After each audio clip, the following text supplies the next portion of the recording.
Hey, it's Ben here, and here in Final Cut Pro we're going to have a look at how we can copy a range of our main timeline and also the layered clips as well. And so there may be different ways of doing this, but this is the method that I follow. So if we jump to the range tool, we want to grab a central selection of this clip. But when we use the range tool, we can only select one layer of those clips. We can't select all the layers. So the method to do this, we're just going to do Shift Command and A to deselect everything, is to jump to the blade tool.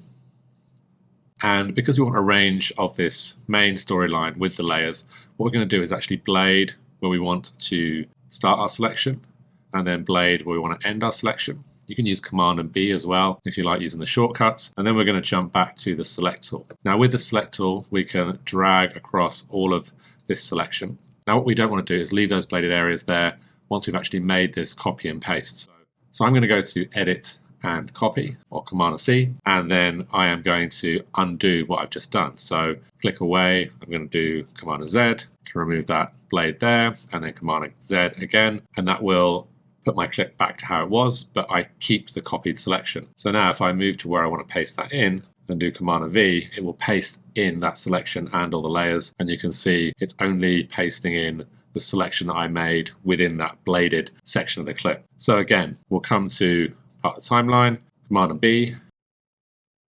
B, select all those layers, copy them, Command and Z to undo, and then we'll come back to a part of the timeline. Now wherever we place the clips on the timeline, it's going to paste in with those layers on the main storyline. So here we're right in the middle of that first clip. When we do Command and V, it's going to split the first clip and paste it right in there. But you can see it's grabbed all the layers. Super useful if you're copying type elements from one spot to another. Then you edit the type afterwards, and then also for that kind of split screen overlay, we can replace those clips once we've got everything in place. So I hope that's a useful tip for moving things along your timeline if you want to copy and paste a range selected. If you do have any questions about Final Cut Pro, then please leave a comment below. Otherwise, I look forward to seeing you on the next video.